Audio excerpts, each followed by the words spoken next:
cyclones, tornadoes, and hurricanes all are terrifying weather effects, and they all have one thing in common. They have spinning air.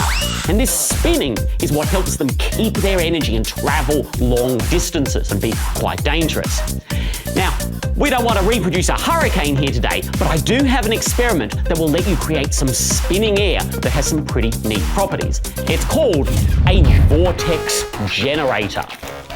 What I have done here is I've taken a paint bucket and I've cut a hole at the end. It's about half the diameter of the bottom. And then over the top, I've stretched out some shower curtain. Cut out a square, stretched out over the top, and then cut a big hole in the lid. So I have something like a drum.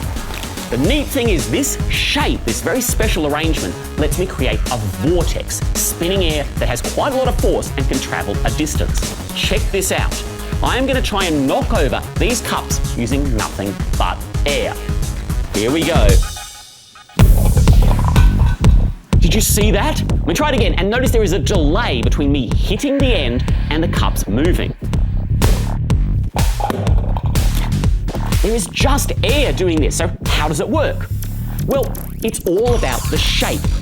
This ledge at the bottom of my drum means that as the air, the shock wave comes down, it goes through the middle, hits the ledge, and wraps through. It starts to spin like a big spinning donut. Now, I'm going to reset the cups for a second. Because if there's one thing about science I love, it's doing things bigger. I have another version of this.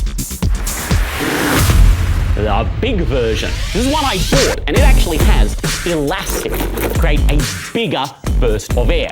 Let me have a go. Check this out.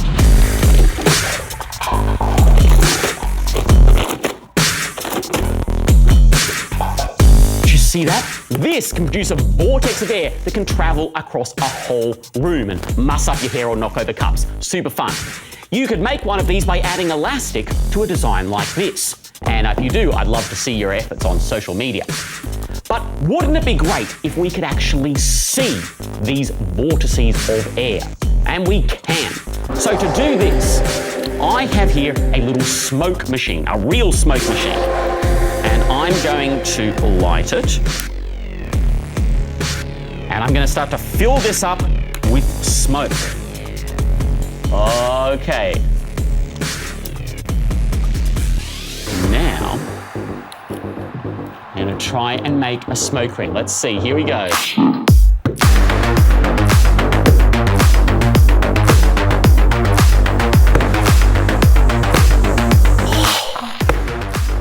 You see that? It's this beautiful vortex, a smoke ring, spinning smoke coming out.